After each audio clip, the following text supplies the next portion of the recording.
உலகின் மிகவும் ஊக்கமளிக்கும் மருத்துவர் வில்லியம் ஹோஸ் அவர்களுடைய வாழ்க்கை வரலாறு தான் நம்ம இந்த வீடியோவில் பார்க்க போகிறோம். 1736 நவம்பர் 28 அன்னைக்கு இங்கிலாந்தில் இருக்கிற லண்டன் பரோ ஆஃப் இஸ்லிங்டனில் இருக்கிற இஸ்லிங்டனில் பிறக்கிறார் வில்லியம் ஹோஸ். இவருடைய குடும்பம் நல்ல நிலையில் வாழ்ந்து வந்திருக்கிறாங்க. குடும்பம் நல்ல நிலையில் வாழ்ந்து வந்தனால வில்லியம் ஹோஸோடைய குழந்தை பருவமானது மிகவும் மகிழ்ச்சியானதாக இருந்து வந்தது. இந்த நிலையில் கரெக்டாக 1741ஆம் ஆண்டுடைய ஆரம்ப காலகட்டத்தில் வில்லியம் ஹோஸுக்கு 4 வயது இருக்கும்போது, அதாவது வில்லியம் ஹோஸ் நவம்பரில் பிறந்திருந்தனால 1741ஆம் ஆண்டுடைய ஆரம்ப காலகட்டத்தில் வில்லியம் ஹோஸுக்கு 4 வயது இருந்தது. அப்போ இவருடைய அப்பா இவரை படிக்க வைக்கிறதுக்காக இஸ்லிங்டன்லேயே இருக்கக்கூடிய ஒரு பிரைமரி ஸ்கூலில் இவரை சேர்த்துடுறாங்க. அங்கு சேர்ந்து வில்லியம் ஹோஸ் இவருடைய ஆரம்ப கல்வியை படிக்க ஆரம்பிச்சிருந்தாங்க. ஆரம்ப கல்வியின் போது பிலாசபி, லிட்ரேச்சர், ஹிஸ்டரி, அதாவது தத்துவம், இலக்கியம், வரலாறு இது போன்ற கிளாசிக்கல் எஜுகேஷனை வில்லியம் ஹோஸ் படித்து வந்தாங்க. பிறகு 1746ஆம் ஆண்டுடைய ஆரம்ப காலகட்டத்தில் இவருடைய 9 வயதில் வில்லியம் ஹோஸ் இவருடைய ஆரம்ப கல்வியை முடிச்சிடுறாங்க. இதுக்கப்புறமா இவருடைய அப்பா ஜான் சீல்ட் அப்படின்றவர் நடத்தக்கூடிய ஒரு அகாடமிக்கு இவரை அனுப்புகிறாங்க. அது ஜான் சீல்ஸ் அகாடமி அப்படின்னு அழைக்கப்பட்டது. அங்கே 8th கிரேட் வரைக்கும் படிக்கிறதுக்கு உண்டான ஃபெசிலிட்டிஸ் இருந்தது. ஸோ அங்கே சேர்ந்து 1746ஆம் ஆண்டிலிருந்து வில்லியம் ஹோஸ் இவருடைய மிடில் எஜுகேஷனை படிக்க ஆரம்பிச்சிருந்தாங்க. அதாவது 6th கிரேட்லேருந்து படிக்க ஆரம்பிச்சிருந்தாங்க. அங்கே அந்த ஜான் சீல்ட் அப்படின்ற அவர் தான் டீச்சராக இவருக்கு பள்ளி பாடங்களை கற்பித்து வந்தாங்க. இதுக்கப்புறமா 1749ஆம் ஆண்டுடைய ஆரம்ப காலகட்டத்தில் இவருடைய 12 வயதில் வில்லியம் ஹோஸ் இவருடைய மிடில் எஜுகேஷனையும் முடிச்சிடுறாங்க. அதாவது 8th கிரேடையும் முடிச்சிடுறாங்க. இதுக்கப்புறமா இவருடைய அப்பையருடைய உயர்கல்விக்காக அதே லண்டனில் இருக்கிற செயின்ட் பால்ஸ் ஸ்கூல் அங்கே இவரை சேர்த்துடுறாங்க. அது ஒரு ஹை ஸ்கூல். ஸோ அங்கே சேர்ந்து வில்லியம் ஹோஸ் இவருடைய ஹையர் எஜுகேஷன் உயர்கல்வியை 1749ஆம் ஆண்டிலிருந்து படிக்க ஆரம்பிச்சிருந்தாங்க. உயர்கல்வியின் போது கிரீக் லாங்குவேஜையும் லட்டின் லாங்குவேஜையும் வில்லியம் ஹோஸ் கற்றுக்கிட்டு வந்தாங்க. இதுக்கப்புறமா வில்லியம் ஹோஸ் மருத்துவம் படித்து மருத்துவர் ஆகணும் அப்படின்னு டிசைட் பண்ணிடுறாங்க. இந்த நிலையில் 1753ஆம் ஆண்டுடைய ஆரம்ப காலகட்டத்தில் இவருடைய 16 வயதில் வில்லியம் ஹோஸ் இவருடைய ஹையர் எஜுகேஷனை அந்த செயின்ட் பால் ஸ்கூல்ல இருந்து முடிச்சிடுறாங்க. முடிச்சதுக்கு அப்புறமா வில்லியம் ஹோஸோடைய அப்பா இவரை அந்த லண்டன் பரோ ஆஃப் லாம்பத்தில் இருக்கிற வாக்ஸாலுக்கு அனுப்புகிறாங்க. குறிப்பாக அந்த வாக்ஸாலில் ராபர்ட் கார்சன் அப்படின்னு சொல்லி ஒரு மெடிக்கல் ப்ராக்டிஷனர்ஸ் இருந்தாங்க. அதாவது ஒரு மெடிக்கல் ப்ராக்டிஷனர், ஒரு மருத்துவர் ஒருத்தர் இருந்தாங்க. அவர்கிட்ட அப்ரெண்டிஸாக வில்லியம் ஹோஸை இவருடைய அப்பா சேர்க்குறாங்க. ஸோ அந்த ராபர்ட் கார்சன் அப்படின்ற மருத்துவர் தான் வில்லியம் ஹோஸுக்கு மருத்துவத்தை கற்பித்து வந்தாங்க. ஃபஸ்ட்டு ராபர்ட் கார்சன் இவருக்கு மருத்துவம் சார்ந்த இன்ஸ்ட்ரக்ஷன்ஸ்லாம் கொடுத்து வந்தாங்க. அதுக்கப்புறமா ப்ராக்டிக்கலாகவும் மருத்துவம் சார்ந்த விஷயங்களை வில்லியம் ஹோஸுக்கு ராபர்ட் கார்சன் கற்பித்து வந்தாங்க. இதே காலகட்டத்தில் லண்டன்லேயே இருக்கக்கூடிய சில டீச்சிங் ஹாஸ்பிட்டல்ஸோடைய மெடிக்கல் லெக்சர்ஸ்லாம் கூட இவர் அட்டென்ட் பண்ண ஆரம்பிச்சிருந்தாங்க. அதாவது Saint Bartholomew's hospital, Saint Thomas's hospital, Guy's hospital அப்படின்னு இது மாதிரி நிறைய டீச்சிங் ஹாஸ்பிட்டல்ஸ் லண்டனில் இருக்குது. டீச்சிங் ஹாஸ்பிட்டல் அப்படின்னா நோயாளிகளுக்கு சிகிச்சை மட்டும் வழங்கப்படாமல் மருத்துவ மாணவர்களுக்கு மருத்துவ கல்வியும் மருத்துவ பயிற்சியும் ஒரு மருத்துவமனையில் வழங்கப்பட்டால் அதுதான் டீச்சிங் ஹாஸ்பிட்டல். ஸோ அது மாதிரி நான் சொன்ன Saint Thomas's hospital, Saint Bartholomew's hospital, Guy's hospital இதெல்லாத்துலேயுமே மருத்துவ மாணவர்களுக்கு மருத்துவ கல்வியும் மருத்துவ பயிற்சியும் கூட வழங்கப்படும். அதனால தான் அது டீச்சிங் ஹாஸ்பிட்டல்ஸ். ஸோ அங்கே அந்த மாதிரி டீச்சிங் ஹாஸ்பிட்டல்ஸில் வில்லியம் ஹோஸ் ஜாயின் பண்ணாங்க. அங்கே மருத்துவ பாடத்திட்டங்களை தான் மெடிக்கல் கரிக்குலமில் இவர் மெடிக்கல் லெக்சர்ஸ் அட்டென்ட் பண்ணாங்க. குறிப்பாக மருத்துவ பாடத்திட்டத்தில் வரக்கூடிய அனாட்டமி உடற்கூறியல், பெத்தாலஜி நோயியல், ஃபிசியாலஜி உடலியல், கிளினிக்கல் மெடிசன் மருத்துவம், மெட்டீரியா மெடிக்கா மருந்துகளினுடைய பண்புகள் குறித்து படிக்கிறது, சர்ஜரி அறுவை சிகிச்சை அப்படின்னு இது போன்ற பாடங்கள் எல்லாம் வில்லியம் ஹோஸ் மெடிக்கல் லெக்சர்ஸை அட்டென்ட் பண்ணாங்க. அதேமாதிரி ராபர்ட் கார்சனுக்கு கீழே இவருடைய மருத்துவ பயிற்சியையும் ஒரு அப்ரெண்டிஸாக இருந்து பெற்று வந்தாங்க. இதுக்கப்புறம் 1758ஆம் ஆண்டு கிட்டத்தட்ட இவருடைய 21-22 வயதில் வில்லியம் ஹோஸ் இந்த இவருடைய அப்ரெண்டிஸிப்பை ராபர்ட் கார்சன்டர்ல முடிச்சிடுறாங்க. முடிச்சதுக்கப்புறமா அதே லண்டனுடைய சிட்டி ஆஃப் வெஸ்ட்மின்ஸ்டரில் இருக்கிற ஸ்ட்ராண்ட் அப்படின்ற இடம் அங்கே இவர் போகிறாங்க. அங்கே மிஸ்டர் டிக்ஸ் அப்படின்னு இன்னொரு ஃபிசிஷியன் மருத்துவர் இருந்தாங்க. அவருடைய ஒரு அசிஸ்டன்ட் உதவியாளராக இந்த 1758ஆம் ஆண்டு வில்லியம் ஹோஸ் வந்து ஜாயின் பண்ணிடுறாங்க. ஸோ அவருக்கு உதவியாளராக ஸ்ட்ராண்டில் இவர் வந்து பணிபுரிய ஆரம்பிக்கிறாங்க. இதுக்கப்புறம் 1759ஆம் ஆண்டு கிட்டத்தட்ட இவருடைய 22-23 வயதில் சேரா ஃபாக்ஸ் அப்படின்ற ஒரு பெண்ணை வில்லியம் ஹோஸ் வந்து திருமணம் பண்ணிக்கிறாங்க. அப்போ வில்லியம் ஹோஸுக்கு வந்து கிட்டத்தட்ட 22-23 வயது இருந்தது. அதே சமயம் இந்த சேரா ஃபாக்ஸுக்கு வந்து கிட்டத்தட்ட 18-19 வயது இருந்தது. ஏன்னா வில்லியம் ஹோஸோடைய மனைவி 1740ஆம் ஆண்டு பிறந்திருந்தாங்க. வில்லியம் ஹோஸை விட கிட்டத்தட்ட 4 வயது கம்மி. ஸோ அவங்களே இவர் வந்து திருமணம் பண்ணிக்கிறாங்க. திருமணத்துக்கு அப்புறமா 1760ஆம் ஆண்டு வில்லியம் ஹோஸுக்கும் இவருடைய மனைவியான சேரா ஃபாக்ஸ் ஹோஸ் இவங்க 2 பேருக்குமே ஹெரியட்டா அப்படின்னு சொல்லி ஹென்ரியட்டா ஹோஸ் அப்படின்னு ஹேரியட் ஹோஸ் அப்படின்னு ஒரு பெண் குழந்தையானது பிறந்தது. அதுக்கப்புறம் 1762ஆம் ஆண்டு வில்லியம் ஹோஸுக்கும் இவருடைய மனைவியான சேரா ஃபாக்ஸ் ஹோஸுக்கும் ரெண்டாவதாக சோஃபியா ஹோஸ் அப்படின்னு இன்னொரு பெண் குழந்தை பிறந்தது. இது ஒரு பக்கம் இருக்க, இன்னொரு பக்கம் இந்த ஒரு வில்லியம் ஹோஸ் வந்து அசிஸ்டண்டாக இருக்கக்கூடிய மிஸ்டர் டிக்ஸ் அவர் வந்து வயது முதிர்ச்சியின் காரணமாக அவருடைய மருத்துவ பணியிலிருந்து ஓய்வு பெறாங்க. அதுக்கப்புறமா அந்த ஸ்ட்ராண்டில் அவர் நடத்தின மருத்துவமனையில் வில்லியம் ஹோஸ் வந்து பணிபுரிய ஆரம்பிக்கிறாங்க. ஸோ அந்த காலகட்டத்தில் தான் முழுமையாக வில்லியம் ஹோஸ் வந்து ஒரு மருத்துவராக பணிபுரிஞ்சு மருத்துவ சேவைகளை கொடுக்க தொடங்கியிருந்தாங்க. இதே காலகட்டத்தில் இவர் வந்து ரிசசிட்டேஷன் குறித்து ஆராய்ச்சியும் பண்ண ஆரம்பிக்கிறாங்க. ரிசசிட்டேஷன் அப்படின்றது வந்து ஒரு நபர் இருக்கிறாங்க. அந்த நபர் வந்து திடீர்னு மூச்சு பேச்சு இல்லாமல் போயிடுறாங்க, அல்லது அவங்களுடைய இருதயம் வந்து சடனாக நிற்குது அப்படின்னா அவங்கள வந்து உடனடியாக முதலுதவி கொடுத்து அவங்கள உயிர்ப்பிக்கிறதுக்கு செய்யக்கூடிய சில நடவடிக்கைகள் தான் ரிசசிட்டேஷன் அப்படின்னு அறியப்படும். உதாரணத்துக்கு சடனாக வந்து உடலில் ஆக்சிஜன்லாம் இல்லாமல் ஒரு நபர் மயங்கிட்டாங்கன்னா அவங்களுடைய உடலில் ஆக்சிஜன் வந்து ஏற்றுறதுக்காக வாயோட வாய் வச்சு ஊதுறது. அதுக்கப்புறமா திடீர்னு சில நபர்கள் வந்து கை காலெல்லாம் அப்படியே வந்து விரைச்சி போய் அவங்களுடைய கை கால்கள்லாம் ஜில்லுன்னு ஆயிடுச்சுன்னா அவங்களுடைய ரத்த ஓட்டத்தை அதிகப்படுத்துறதுக்கு கைகள்லையும் கால்கள்லையும் தேய்ச்சி ஹீட் ஆக்குறது, அவங்களுடைய உடலை வெப்பப்படுத்துறது, இது மாதிரியான நடவடிக்கைகள் பண்றது. அதுக்கப்புறம் சில நபர்கள் வந்து நீரில் மூழ்கிடுவாங்க. ஸோ அவங்க நீரில் மூழ்கி அவங்க வந்து மயக்கம் அடைஞ்சிருவாங்க. ஆனால் அவங்க முழுமையாக இறந்துருக்க மாட்டாங்க. ஸோ உடனடியாக அவங்களுடைய வயிற்று அமுக்கி தண்ணியை வெளியெடுக்கிறது. ஸோ இது மாதிரியான விஷயங்கள் பண்ணுறது தான் ரிசசிட்டேஷன் அப்படின்றது. ஸோ அதில் இந்த காலகட்டத்தில் வில்லியம் ஹோஸ் வந்து ஆர்வம் காட்ட ஆரம்பிக்கிறாங்க. இதுக்கிடையில் வில்லியம் ஹோஸுக்கும் இவருடைய மனைவிக்கும் அடுத்தடுத்து குழந்தைகள் பிறந்தது. குறிப்பாக 1765ஆம் ஆண்டு தாமஸ் ஹோஸ் அப்படின்னு ஒரு ஆண் குழந்தை பிறந்தது. அதுக்கப்புறம் 1767ஆம் ஆண்டு மரியா அல்லது மேரி ஆன் ஹோஸ் அப்படின்னு ஒரு பெண் குழந்தை பிறந்தது. இப்படி அடுத்தடுத்து குழந்தைகள் வந்து ஒரு பக்கம் பிறந்தது. இன்னொரு பக்கம் வில்லியம் ஹோஸ் வந்து தொடர்ந்து இவருடைய மருத்துவ சேவையும் பண்ணாங்க லண்டனில். இதே காலகட்டத்தில் லண்டன்லேயே இருக்கக்கூடிய லண்டன் டிஸ்பென்சரி அப்படின்ற ஒரு சிறிய மருந்தகம், அங்கேயுமே வில்லியம் ஹோஸ் வந்து ஒரு ஃபிசிஷியன் மருத்துவராக ஜாயின் பண்ணி ஒரு மருத்துவராக இவர் வந்து பணிபுரியவும் ஆரம்பிக்கிறாங்க. அதுக்கப்புறம் 1770ஆம் ஆண்டு வில்லியம் ஹோஸுக்கும் இவருடைய மனைவியான சேரா ஃபாக்ஸ் ஹோஸுக்கும் பெஞ்சமின் ஹோஸ் அப்படின்னு இன்னொரு ஆண் குழந்தையானது பிறந்தது. இதுக்கப்புறமா வில்லியம் ஹோஸ் வந்து ரிசசிட்டேஷனில் ஆர்வம் காட்டினது மட்டும் இல்லாமல் சில நபர்கள் தேவையில்லாமல் இறந்து போனாங்க. அதே மாதிரி சில நபர்கள் வந்து தேவையில்லாமல் இறந்து போனது மட்டும் இல்லாமல் இறக்குறதுக்கு முன்னாடியே வந்து புதைக்கப்படவும் செஞ்சாங்க. இந்த விஷயங்களெல்லாம் இந்த காலகட்டத்தில் வில்லியம் ஹோஸுக்கு மெல்ல மெல்ல தெரிய வர ஆரம்பிச்சிருந்தது. அதாவது வில்லியம் ஹோஸ் வந்து சில விஷயங்கள் கேள்விப்பட்டாங்க.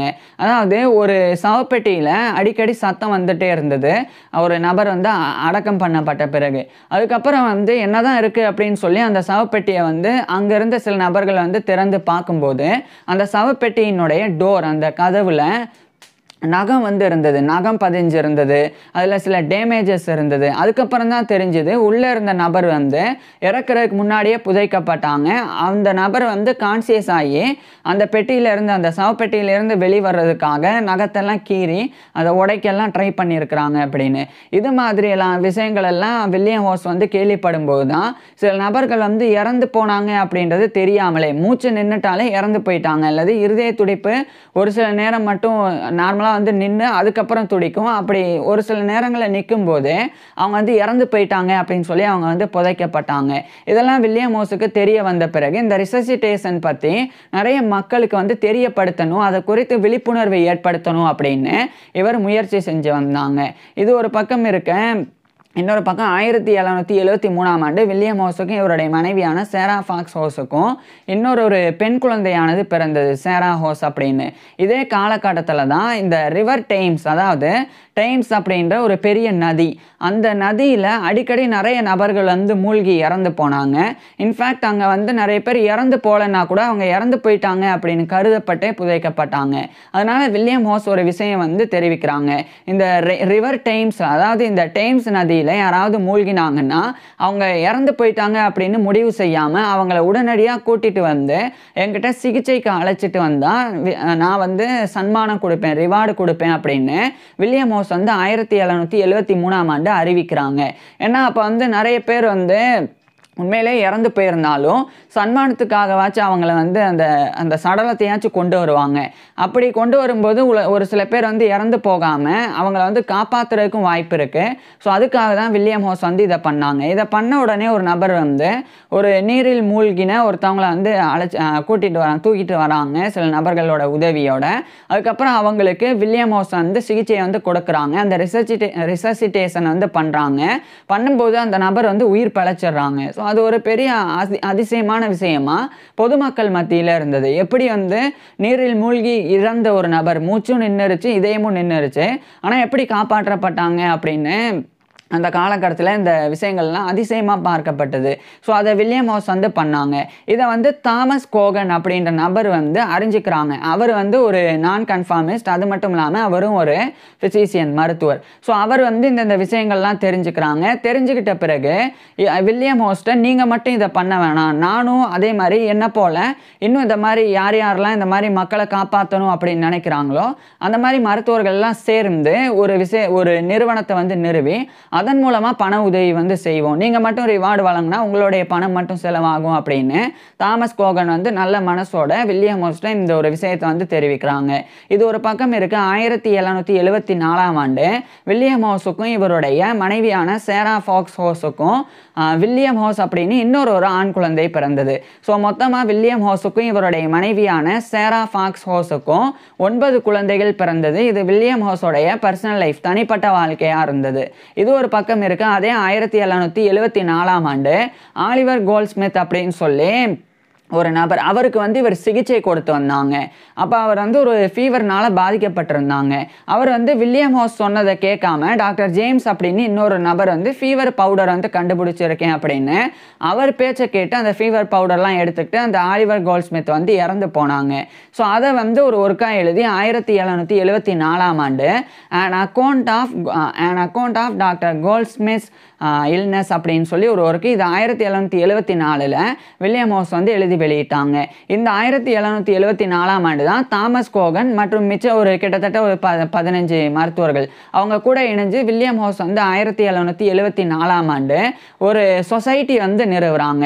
அது ஆரம்பத்தில் society for the recovery of persons apparently drowned அப்படின்னு சொல்லி இருந்தது. அதுக்கப்புறம் அது வந்து ஹியூமன் சொசைட்டி அப்படின்னு அழைக்கப்பட்டு பிற்காலத்தில் அது வந்து ராயல் ஹியூமன் சொசைட்டி அப்படின்னு இன்னைக்கு வரைக்கும் இருக்குது. ஸோ இது ஒரு சேரிட்டி. இது 1774ஆம் ஆண்டு வில்லியம் ஹோஸ், தாமஸ் கோகன் மற்றும் மிச்சம் ஒரு 15 நபர்கள் இணைஞ்சு அதை வந்து கோஃபவுண்டர்ஸாக இருந்து நிறுவனாங்க.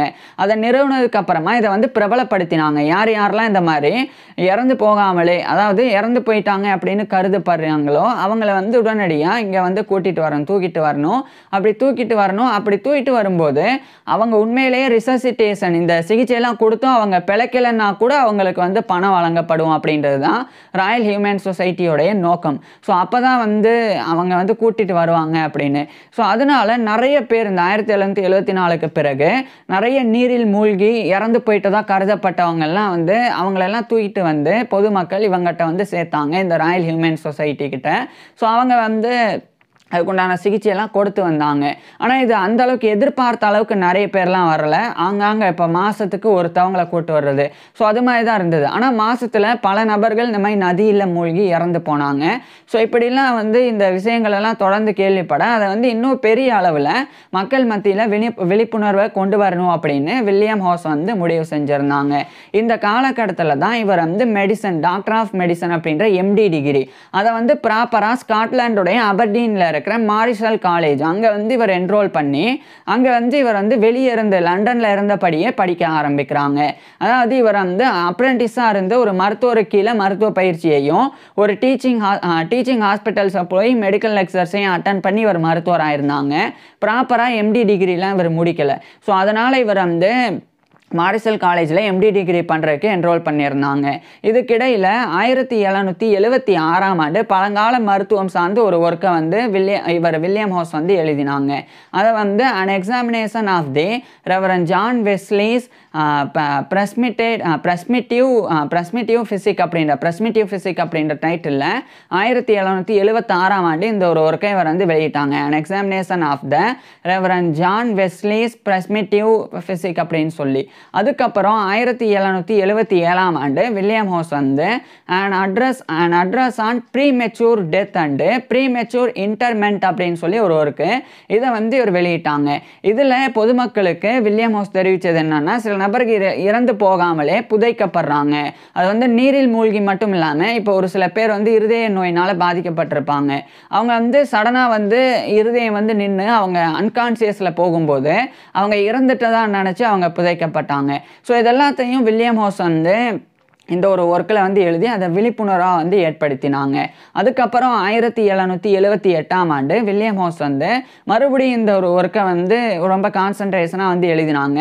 அப்போ அதை வந்து an address to the public on the dangerous custom of laying out persons as soon as respiration ceases அப்படின்னு சொல்லி, அதாவது மூச்சு நின்னோடனே இறந்து போயிட்டாங்க அப்படின்னு கருதுனால ஏற்படக்கூடிய ஆபத்துகள் என்ன அப்படின்றது தான் இது 1778 வில்லியம் ஹவுஸ் வந்து இந்த an address to the public on the dangerous custom of the laying out persons of as soon as respiration ceases. இது 1778 வில்லியம் ஹவுஸ் வந்து எழுதி வெளியிடுறாங்க. அதுக்கப்புறம் 1779ஆம் ஆண்டு வில்லியம் ஹவுஸ் வந்து அந்த மார்ஷல் காலேஜ், அதாவது ஸ்காட்லாண்டுடைய அபர்டீனில் இருக்கிற மாரிஷல் காலேஜ் அபர்டீன், அங்கேருந்து டாக்டர் ஆஃப் மெடிசன் அப்படின்ற எம்டி டிகிரியை கிட்டத்தட்ட இவருடைய 43 வயதில் இவர் வந்து வில்லியம் ஹவுஸ் வந்து பெறாங்க. அதுக்கப்புறம் 1780ஆம் ஆண்டு வில்லியம் ஹவுஸ் வந்து ஏற்கனவே இவர் எழுதி வெளியிட்ட அந்த பிரிஸ்மெட்டிவ் ஃபிசிக், அந்த ஜான் வெஸ்லிஸோடைய பிரிஸ்மெட்டிவ் ஃபிசிக், அது 1776 வெளியிட்டாங்க. ஸோ அதனுடைய செகண்ட் எடிஷன் 2ஆம் பதிப்பையும் வெளியிட்டிருந்தாங்க. இப்போ 1780 அதனுடைய 3ஆவது பதிப்பை இவர் வந்து வெளியிட்டாங்க. அதுக்கப்புறமா இவர் வில்லியம் ஹவுஸ் வந்து 1781ஆம் ஆண்டு an address to the legislature on the importance of a human society அப்படின்னு சொல்லி 1781ஆம் ஆண்டு இந்த ராயல் ஹியூமன் சொசைட்டியோடைய முக்கியத்துவத்தை வில்லியம் ஹவுஸ் வந்து வெளிப்படுத்தினாங்க. அதுக்கப்புறம் 1782ஆம் ஆண்டு an address to the king and parliament of Great Britain அதுக்கு வந்து ஒரு ஒர்க்கை வந்து இவர் வந்து எழுதினாங்க. அது வந்து preserving the lives of its inhabitants அப்படின்னு அது 1782 வில்லியம் ஹவுஸ் வந்து எழுதினாங்க. அதுக்கப்புறம் 1783ஆம் ஆண்டு ஜென்ரல் பில்ஸ் ஆஃப் மோர்டாலிட்டி, அதாவது இறப்பு விகிதம் குறித்த ஒரு சட்டம், அதை வந்து 1783 வில்லியம் ஹவுஸ் வந்து எழுதி வெளியிட்டாங்க. இதிலெல்லாம் வில்லியம் ஹவுஸ் வந்து சட்டப்பூர்வமாகவே கொண்டு வரணும். அதாவது இறந்து போயிட்டாங்க ஒரு நபர் அப்படின்னா அதை வந்து மருத்துவர்கள் தான் கன்ஃபார்ம் பண்ணணும். பொதுமக்கள் வந்து அதை கன்ஃபார்ம் பண்ணி அவங்கள வந்து அடக்கம் பண்ணிடக்கூடாது. ஸோ அதுக்கான விஷயங்கள் வந்து மேற்கொள்ளப்படணும் அப்படின்றது வில்லியம் ஹவுஸோடைய எண்ணமாக இருந்தது. அதுக்கப்புறம் 1774 to 1784 வரைக்கும் இந்த 10 ஆண்டுகள் ராயல் ஹியூமன் சொசைட்டி அதனுடைய கான்ட்ரிபியூஷன் என்ன, அதனால் எத்தனை நபர்கள் காப்பாற்றப்பட்டாங்க, அது குறித்து த டிரான்சாக்ஷன்ஸ் அப்படின்ற ராயல் ஹியூமன் சொசைட்டியோடைய ஜேர்னலில் 1784க்கு பிறகு வில்லியம் ஹவுஸ் வந்து ஒரு ஒர்க்கை எழுதி வெளியிட்டாங்க. அதுக்கப்புறம் 1787ஆம் ஆண்டு தான் இந்த ஹியூமன் சொசைட்டிக்கு ராயல் அப்படின்ற அந்த சார்ட்டர் வழங்கப்பட்டு 1787க்கு பிறகிலிருந்து தான் ராயல் ஹியூமன் சொசைட்டி அப்படின்னு அது அழைக்கப்பட ஆரம்பிச்சிருந்தது. இதுக்கப்புறமா வில்லியம் ஹவுஸ் வந்து இன்னும் கூடுதலாக இவருடைய அந்த ரிசசிட்டேஷன் குறித்த முயற்சியை 1790கள் காலகட்டத்திலையும் மேற்கொண்டு வந்தாங்க. அதுக்கப்புறம் 1791ஆம் ஆண்டு லண்டன்லேயே இருக்கக்கூடிய ஸ்பிட்டல் ஃபீல்ட்ஸ் அப்படின்ற இடம், அங்கே இவர் போய் தங்க ஆரம்பிக்கிறாங்க. அப்போ தான் வில்லியம் ஹவுஸ் ஒரு விஷயம் வந்து தெரிஞ்சுக்கிறாங்க. அங்கே இருக்கக்கூடிய நிறைய நெசவாளர்கள் அவங்க வந்து ரொம்ப டிஸ்ட்ரெஸ்ஸாக இருக்கிறாங்க, அவங்களுக்கு நிறைய துன்பங்கள் இருக்குது, அதே மாதிரி நிதி நெருக்கடியில் இருக்கிறாங்க, ரொம்ப கஷ்டப்பட்டு வராங்க அப்படின்றத வில்லியம் ஹோஸ் வந்து தெரிஞ்சுக்கிறாங்க.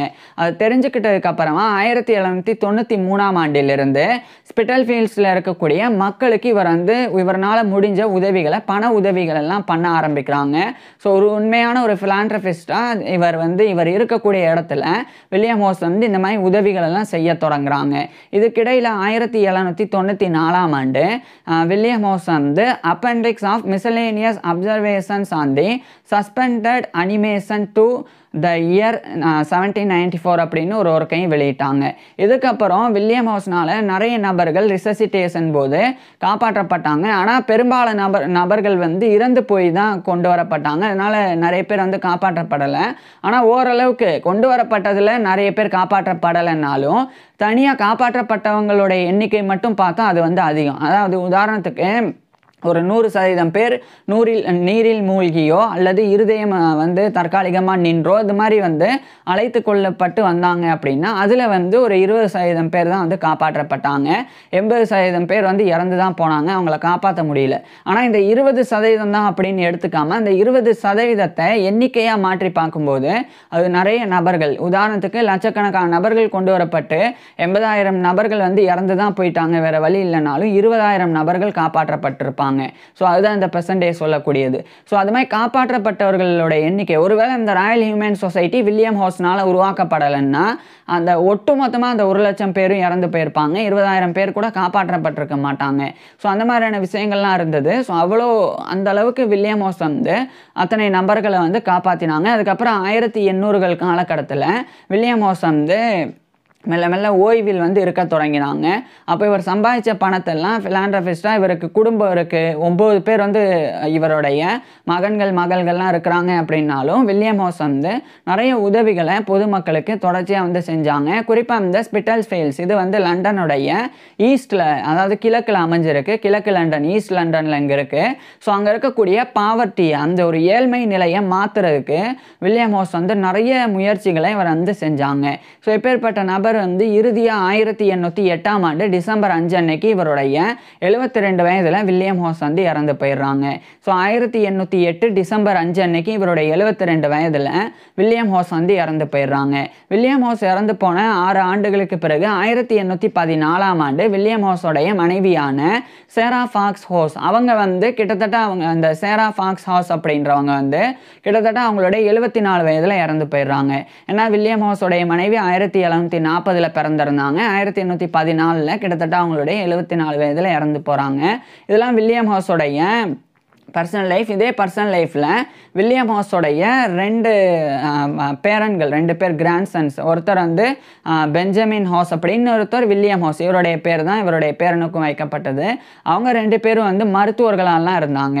ஸோ அதெல்லாம் வில்லியம் ஹோஸோடைய தனிப்பட்ட வாழ்க்கை. இன்னொரு பக்கம் பொது வாழ்க்கையில் வில்லியம் ஹோஸ் மேற்கொண்ட விஷயங்கள், குறிப்பாக லண்டன் முழுக்க ரிசசிட்டேஷன் அப்படி ஒன்று இருக்குது. மூச்சு நின்றுட்டாலே அல்லது இதயம் நின்றுட்டாலே இறந்து போயிட்டாங்க அப்படின்னு அர்த்தம் கிடையாது, அவங்கள காப்பாற்றவும் முடியும் அப்படின்றத லண்டன் முழுக்க வந்து அதை பெரிய ஒரு கேம்பெயினராக கொண்டு போனவர் வந்து வில்லியம் ஹோஸ் தான். இதனாலேயே நேரடியாகவும் மறைமுகமாகவும் பல லட்சக்கணக்கான மக்கள் வந்து இன்னைக்கு வரைக்கும் காப்பாற்றப்பட்டு இருக்கிறாங்க.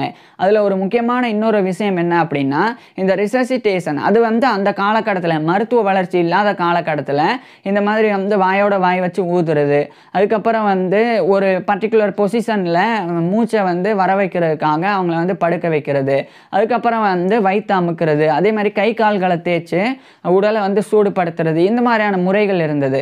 அதுவே இன்னைக்கு வந்து ஒரு பரிணாம வளர்ச்சி அடைஞ்சு சிபிஆர் வந்து இருக்குது, அதாவது கார்டியோ பல்மினரி ரிசசிட்டேஷன் அப்படின்ற சிபிஆர். இது வந்து சடனாக நிற்கும்போது காப்பாற்றுறதுக்கு இது வந்து கொஞ்சம் டெக்னாலஜிலாம் வளர்ந்துட்ட இந்த காலகட்டத்தில் அது ரொம்ப நல்லா வந்து இன்னைக்கு காலகட்டத்தில் நிறைய பேருக்கு உதவியாக இருக்குது. அதே மாதிரி இன்னொன்று வந்து டீஃபிப்ரிலேஷன் அப்படின்ற ஒரு ப்ராசஸும் இருக்குது. இதுவும் வந்து ரிசசிட்டேஷன் தான். இதுவும் வந்து ஒரு எலக்ட்ரிக் ஷாக் வந்து கொடுத்து காப்பாற்றக்கூடியது இறந்தவங்களை. ஸோ இது மாதிரியான விஷயங்களெல்லாம் இன்னைக்கு பெரிய வளர்ச்சி அடைஞ்சிருக்கு. இதுக்கு எல்லாத்துக்குமே வந்து ஒரு ஃபவுண்டேஷன், அடித்தளமிட்டது வந்து வில்லியம் ஹோஸ் தான். ஸோ இப்பேற்பட்ட வில்லியம் ஹோஸ் பற்றி நீங்கள் என்ன நினைக்கிறீங்க அப்படின்றத கீழே கமெண்ட்ஸில் சொல்லுங்கள். உங்களுக்கு எந்த மாதிரியான டாபிக்ஸில் இந்த மாதிரியான வீடியோஸ் வேணும் அப்படின்றதையும் கீழே கமெண்ட்ஸில் சொல்லுங்கள். தேங்க்யூ.